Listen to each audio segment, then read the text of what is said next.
Greetings and welcome to week 3.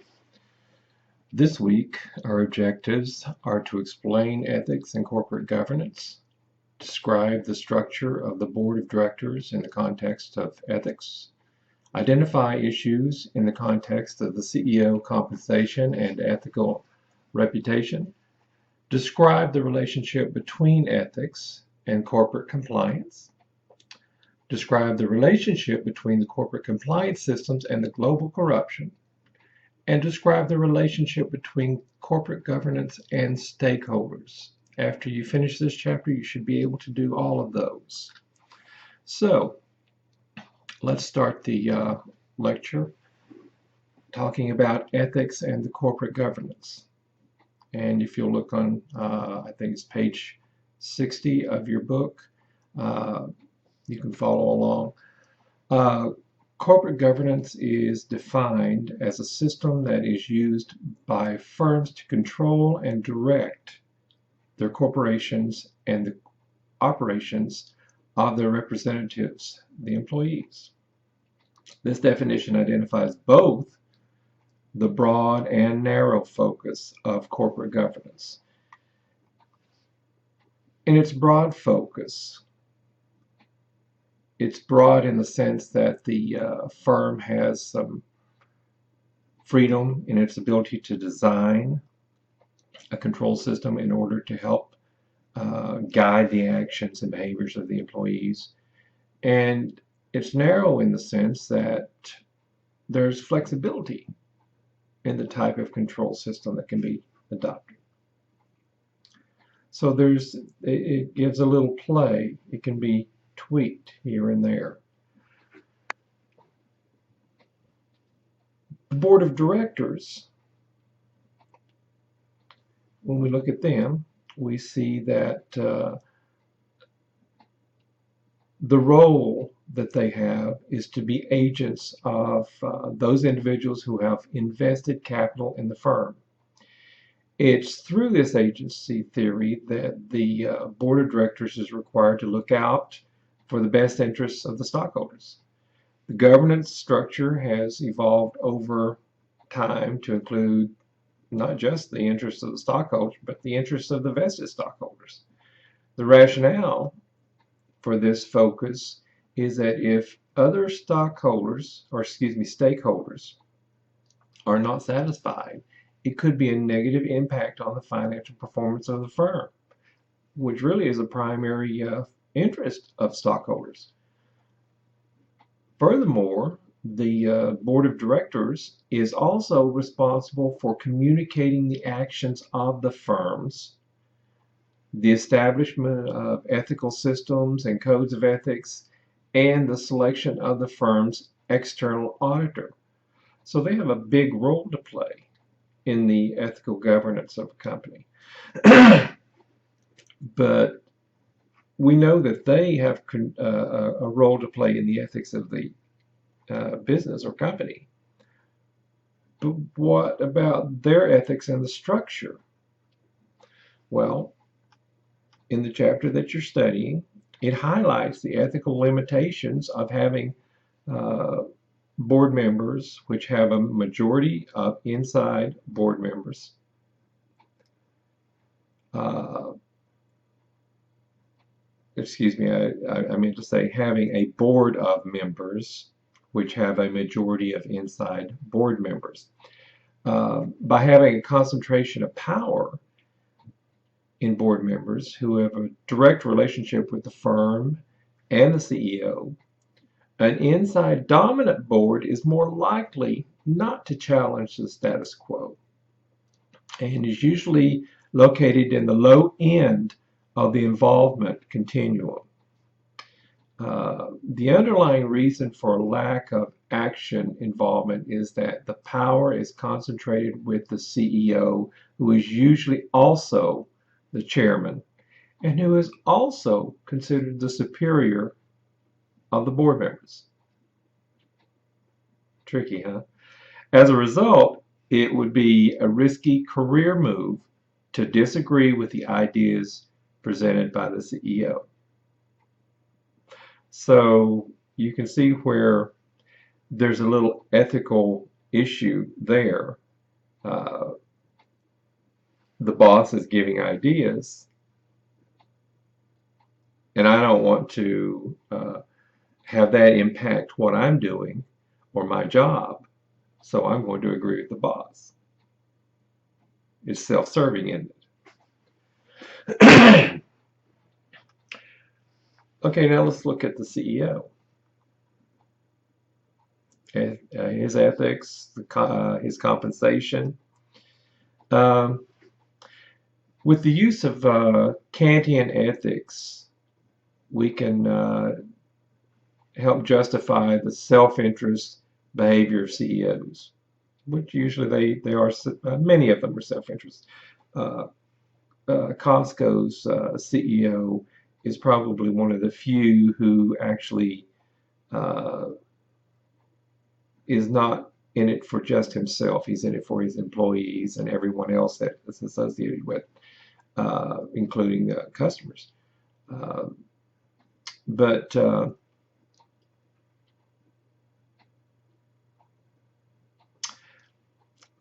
using the rationale that everyone would make the same decision under the same set of circumstances gives credibility to this little argument. However, if you have an enlightened CEO,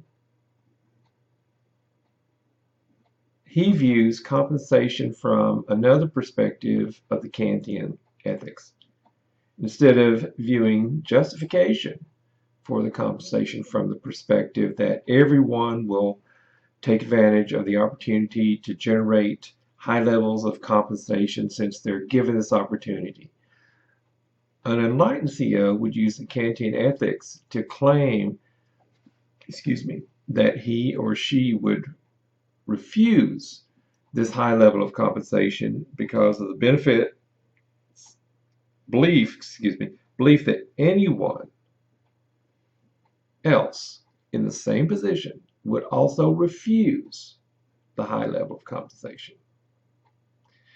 Now, in your book, it's stated that from an ethical egoism perspective, a CEO is rewarded when his or her performance is based on the performance of the firm.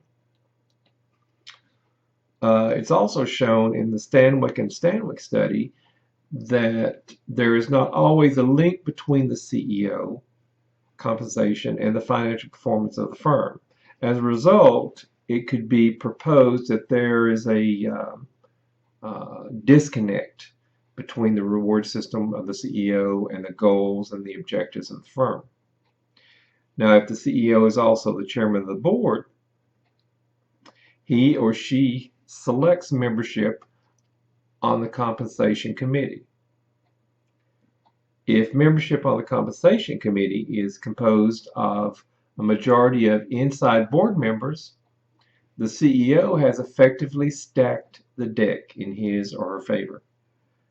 As a result, it could be concluded that in many instances, there's not an ethical component in the calculation of the CEO's compensation. Again, this point highlights the difference between the legal and ethical standard. It may be legal to pay the CEO 400 times the compensation of an average worker in the firm, but we have to ask ourselves, is it ethical?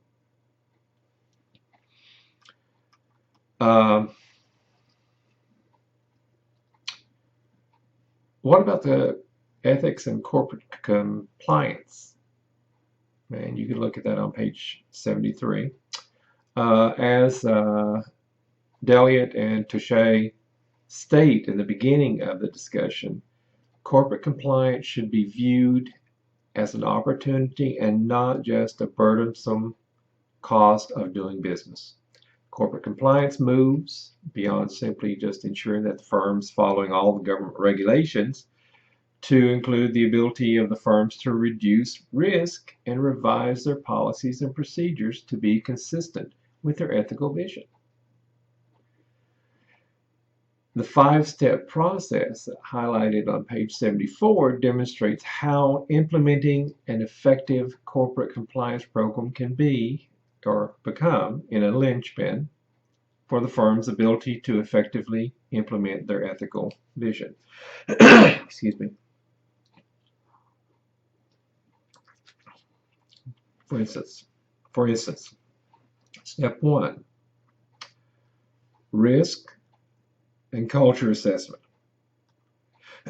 This assessment is needed in order for the firm to understand the underlying philosophy of its employees as it pertains to compliance issues.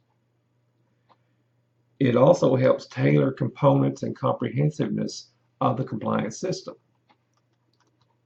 Step 2, a review of the current compliance system ensures that whatever revisions are made to the current system correspond to the overall compliance vision of the top managers of the firm.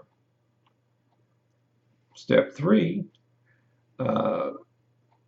a review of current ethical policies and procedures ensures that compliance system complements the ethical policies and procedures of the firm.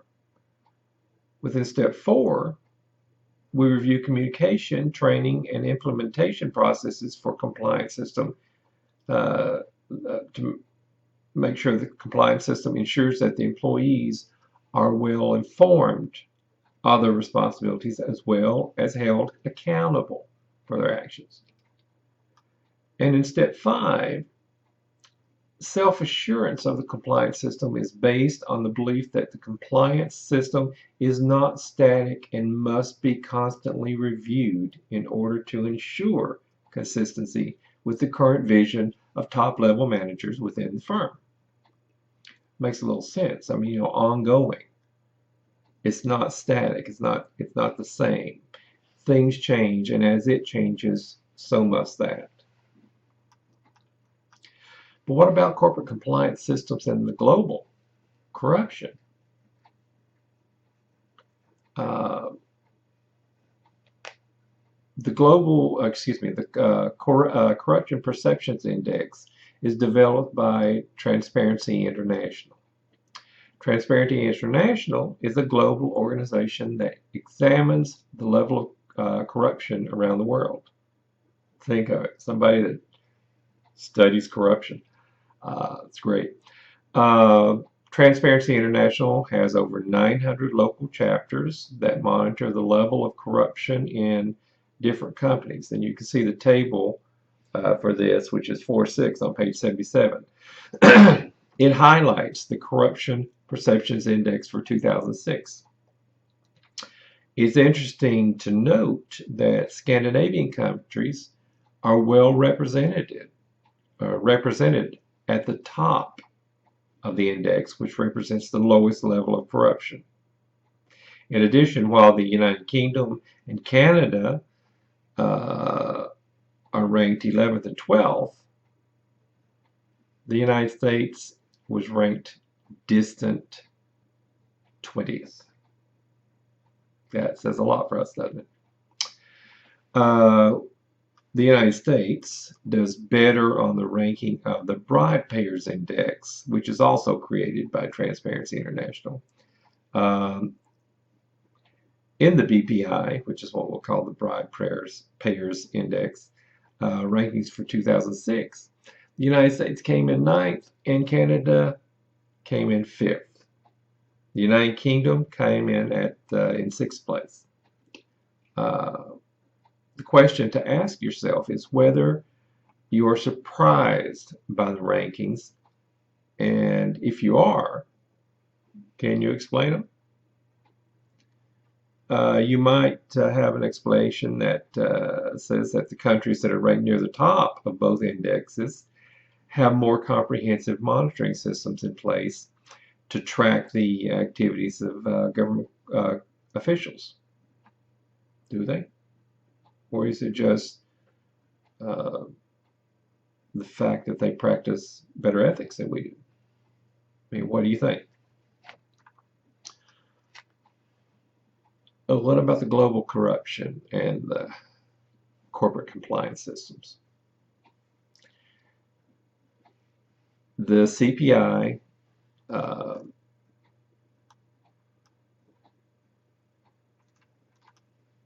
more or less shows us that who is a little more corrupt and who is less corrupt.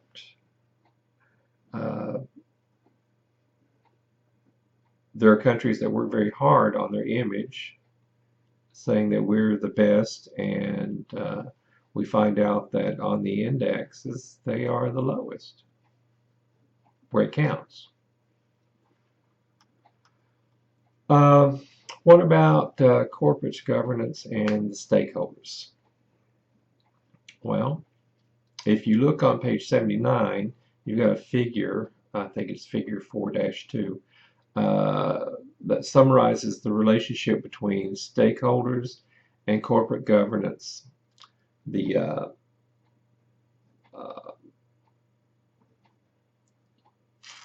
figure shows that the stakeholders drive the corporate governance system by ensuring that that all the needs and expectations are met by the firm. It also shows that the corporate governance system needs to address the issues of global image through eliminating corruption and acknowledging the role of global compliance standards. It's also imperative that the vision of the top-level managers is incorporated into the corporate governance system. Without the vision and commitment of top-level managers, the corporate governance system would not be successfully created and or implemented. The net result being a strong, effective corporate governance system, acceptable and satisfactory level of governance and compliance performance by the firm. One must understand that there's an independent relationship that must take place in order to have an effective and successful firm based on its corporate governance and corporate compliance. If you'll remember earlier, I mentioned Costco CEO and Costco. If we put Costco up against, say, Walmart, who do you think is the winner? Or let's not even say Walmart, let's say Sam's, because that would put them in equal standing, big box stores. Costco's CEO has taken a cut in his compensation. He made sure that all of his employees are paid extremely well. They have a happy culture. We as customers enjoy that happy culture, and we enjoy the prices that it gives us. And then you have Sam's, the Walton family. They ship lots of their stuff or get lots of their stuff from out of the country because of lower labor.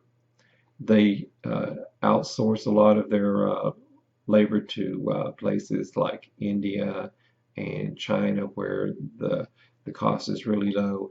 And to be honest, where I'm not saying that they use child labor, but where child labor is enforced, people will put their children to work at the age of 3. So just in that itself, and Costco tries to keep things in the United States, and there are times that you can't keep things in the United States because you need to go outside of the borders to produce something. So we understand that. So who would you think is a little more on the ethical stance as far as good goes? I personally vote for Costco, but we all have our opinions. That was just a little something for you to think about, and sort of mull over as the week goes. And if you would like to leave me a question in the questions box on the website, you may do so. You may email me and I will get back with you ASAP. I am on and off checking the website and the email intermittently during the day. So if you send it today, you're going to get an answer today, unless something's wrong with me, of course. Please be sure to get your discussions in on time. Make sure to do your replies as soon as you possibly can so I can get the grades in. Make sure any work is done, and try not to leave everything till Sunday. If you leave everything to Sunday, you're stressed, you're rushed, and if you don't get it done until 11:59 at night, I don't have a chance to give you the ability to change it if you're writing a paper. So if you're doing an assignment and that assignment requires writing, you can send it.